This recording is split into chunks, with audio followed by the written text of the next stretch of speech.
that Hong Kong has banned all flights from India for 14 days after dozens of passengers reportedly tested positive in Hong Kong after flying in on a Vistara flight from New Delhi on the 4th of April. While some reports suggest that 47 passengers who flew in on that flight tested positive, many during that mandatory quarantine period, Vistara has only issued a broad statement referring to the situation. It reads, and I quote from there now, Vistara ensures strict compliance with all guidelines issued by the Indian government as well as the destination countries. Authorities for all flights, including all charter flights to and from Hong Kong, will continue to be guided by any new requirements that may be introduced, courtesy the Vistara spokesperson.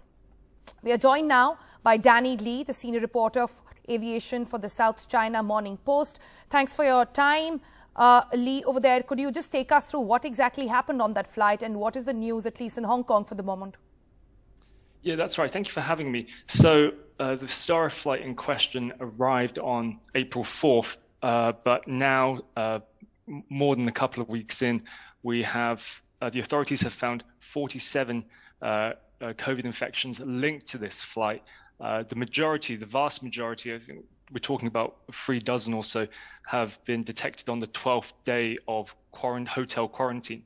Now, it's important to point out that Hong Kong has some of the strictest travel measures of anywhere in the world. You have to undertake 21 days of quarantine, and you are required to undergo at least 4 rounds of COVID testing over the 3 weeks. Now, this is where during the testing regime that the number of COVID infections have been detected many days post-flight.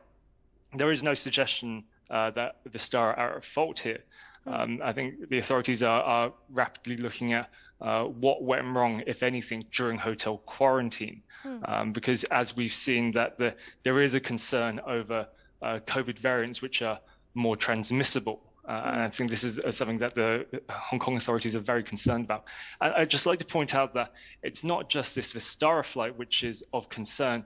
There was a new COVID case which emerged in Hong Kong over the weekend, which appeared to be linked to a mutant strain, and this is what has got the authorities very worried.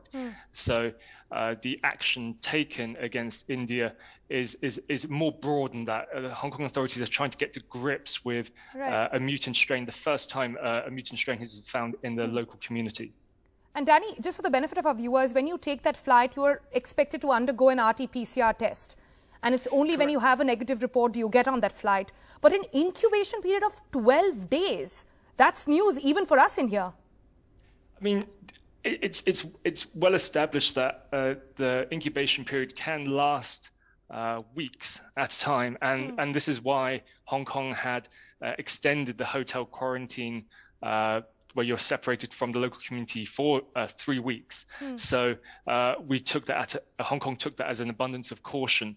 Other countries have taken less stringent measures, shall we say. That includes India, by the way.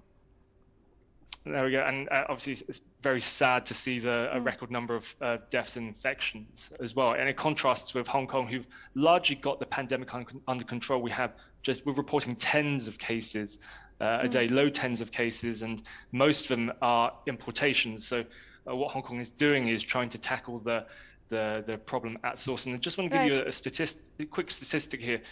In the past month, of 231 importations, 75% of those infections have come from passengers coming from India, Pakistan, and the Philippines, who are the 3 countries which are responsible for the new flight bans announced on Sunday night in Hong Kong. Wow, that's a huge percentage over there.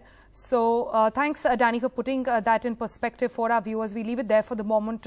Good day, good luck, and stay safe for all of you over there as well.